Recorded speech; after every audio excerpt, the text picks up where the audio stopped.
Hello, welcome to my channel. আমি Jasim sir তোমাদেরকে আজকে ক্লাস 10-এর ম্যাথ সাজেশন ক্লাস করাবো। ঠিক আছে, তো আমরা আজকে ক্লাস করছি 8 নম্বর ক্লাস। এর আগে আমাদের 7টা ক্লাস হয়ে গিয়েছে, তোমরা যারা দেখোনি তারা অবশ্যই প্লেলিস্টে চলে যাও, সেখানে ক্লাসগুলো দেখে আসো। ওকে, চলো তাহলে আজকে যে অঙ্কটা আছে সেটা আমরা দেখে নেবো। খুবই গুরুত্বপূর্ণ মাধ্যমিকের জন্য। এটা আমাদেরকে দিয়ে পরীক্ষায় বলে সমাধান করো। ঠিক আছে, এই কোশ্চেনটা পরীক্ষায় আসে 3 নম্বরের জন্য। খুবই খুবই গুরুত্বপূর্ণ অঙ্ক। এবং পাশে অবশ্যই এই কথা বলা থাকে যে x not equals two zero এবং -1। এগুলো কেন হয় না সেটাও একটু বলে দিই। X not equals two zero মানে হচ্ছে যদি নিচেই জিরো হয় এক্স এর মান, তাহলে কিন্তু অঙ্কটা আর হবে না। সুতরাং নিচে কোনো সংখ্যাকে জিরো দিয়ে ভাগ করা যায় না। আর -1 হলে দেখো এইটারও মান কিন্তু জিরো হয়ে যাচ্ছে, সুতরাং এটাও যেন না জিরো হয়। এই দুটো কন্ডিশন কিন্তু খেয়াল রাখতে হবে। ঠিক আছে, তাহলে চলো আমরা এটাকে শুরু করি। একদমই সহজ পদ্ধতিতে করব। দেখো, সবার প্রথমে আমরা এটাকে লিখছি, এই নিচেই যেটা আছে আমরা এটাকে লসগু করছি। তাহলে এক্স প্লাস 1 ইন্টু এক্স হলো।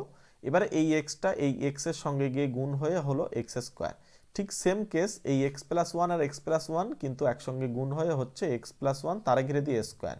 এই জায়গায় অনেকে ভুল করে লেখে x square plus one square, না, টোটালটাকে ঘিরে দিয়ে স্কোয়ার দিতে হবে, নইলে কিন্তু হবে না।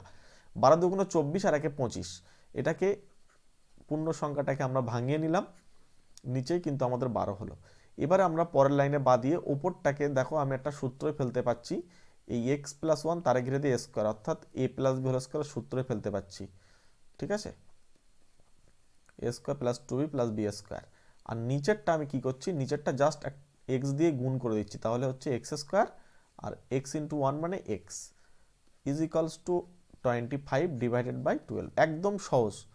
ঠিক আছে, চলো উপরে হচ্ছে এক্স এক্স, দুটো এক্স স্কোয়ার, তাহলে হচ্ছে 2x স্কোয়ার। ঠিক আছে, যেন লিখো না এক্স টু দি পাওয়ার 4, এটা যেন পাওয়ারে গিয়ে যোগ হয় না। ঠিক আছে, যোগ থাকলে কিন্তু এরা 2x স্কোয়ার হবে, সঙ্গে প্লাস 2x প্লাস 1, আর নিচেই যেটা হচ্ছে আমাদের এক্স স্কোয়ার প্লাস এক্স, ওই পাশে আমাদের 25 আর নিচে হচ্ছে আমাদের 12। এবার আমরা কি করব, কোনাকুনি গুণ করব। এই কোনাকুনি গুণ করার সময় তোমাদেরকে আমি একটা কথা বলি। দেখো, এই 25 দিয়ে যদি আমরা নিচেরটাকে গুণ করি 25 এক্স স্কোয়ার পাবো, তাই তো। আবার 12 দিয়ে যদি এটাকে গুণ করি 24 পাবো। তাহলে যেটা বড় সেটাকে আগে যদি আমি রাখি, আমার কিন্তু প্লাস মাইনাসের ঝামেলাটা কম হবে। কোনো ব্যাপার নেই, দুদিকেই করতে পারো, কিন্তু যদি 25টা আমি আগে রাখি তাহলে কিন্তু আমার সুবিধা হবে। সুতরাং আমি লিখছি 25 এক্স স্কোয়ার প্লাস এক্স, অবশ্যই একটা ব্র্যাকেট দেবে, নইলে কিন্তু তোমাদের গুণ করতে ভুল হয়ে যেতে পারে। আর ওটা 12টা ওখানে গিয়ে গুণ হলো কোনাকুনি। এবার আমরা কি করছি, এটাকে জাস্ট ছাড়িয়ে দিচ্ছি, 25 x square plus 25 x is equals two, এখানে 12 দিয়ে প্রত্যেকের সঙ্গে গুণ হবে, তাহলে 24 x square plus 24 x plus 12 একে এখানে হচ্ছে 12। এবারে দেখো আমরা এটার পরে এইখানে চলে যাচ্ছি পরের লাইনে। পরের লাইনে আমরা বা দিয়ে লিখছি, এক পাশে নিয়ে আসছি প্রত্যেককে, কারণ মিডিল টার্ম করতে হবে, তাই না।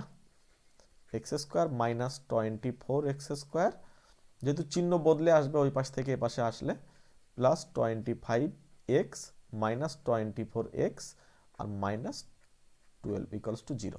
আমি কি করলাম, সবগুলোকে এ পাশে নিয়ে আসলাম, তবে মিল করে নিয়ে আসলাম। এক্স স্কোয়ারের পাশে এক্স স্কোয়ার নিয়ে আসলাম, আর এক্স এর পাশে এক্সটাকে নিয়ে আসলাম। দেখো, সেইভাবেই মিল করেই কিন্তু আমি ও পাশ থেকে এ পাশে নিয়ে এসেছি।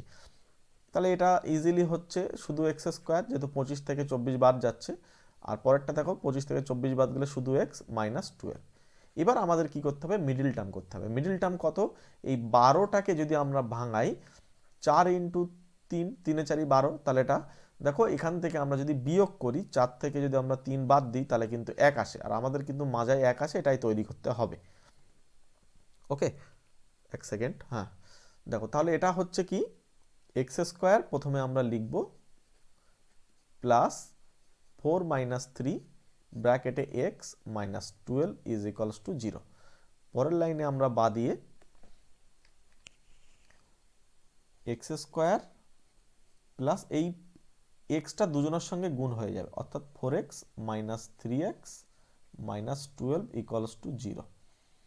পরের লাইনে আমরা বা দিয়ে লিখতে পাচ্ছি, এখান থেকে দেখো এই দুটো পার্ট থেকে আমরা ভাগ করে নেব, নিয়ে কমন নেব, তাহলে x কমন নিলাম, তাহলে হচ্ছে x প্লাস 4 আর -3 যখন আমরা কমন নেব হবে x+4 ইজ ইকুয়ালস টু ওপাশে 0। এবার আমরা কি করব, এই দুটো দেখো ভিতরে x+4 সেম আসবেও, নইলে মিডল টার্ম হবে না। তাহলে x+4 আমরা কমন নিয়ে নিলাম। এবার হচ্ছে x-3 ইজ ইকুয়ালস টু 0। যদি কেউ মনে করো যে এখান থেকে সি ধরার যে সূত্র ধরবে তাতেও কোনো অসুবিধা নেই, সেটাও ধরতে পারো, ঠিক আছে। তবে ওখানে কিন্তু অনেক কিছু লিখতে হয়, এই মিডল টার্মটা করেই আমার মনে হয় সবচেয়ে সহজ হবে। এবার আমরা কি করব, হয় এবং অথবা। দেখো দুটো রাশির গুণফল যদি শূন্য হয় তাহলে তারা কি হতে পারে, হয় x+4টা 0 হতে পারে অথবা x-3টা 0 হতে পারে।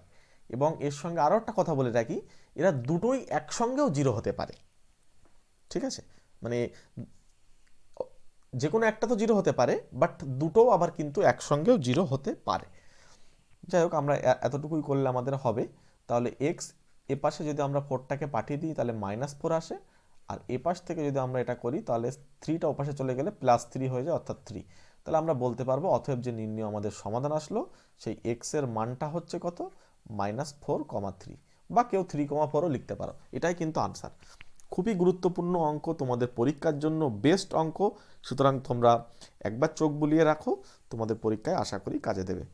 ওকে, যদি তোমাদের ক্লাসটা ভালো লেগে থাকে এবং একটু যদি উপকার হয়ে থাকে অবশ্যই একটা লাইক করে চ্যানেলের সঙ্গে যুক্ত হয়ে যাও।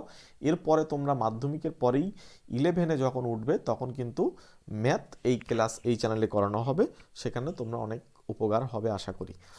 তো যাই হোক, আজকে তাহলে এখানেই ছাড়ছি এবং প্রত্যেককে থ্যাংক ইউ।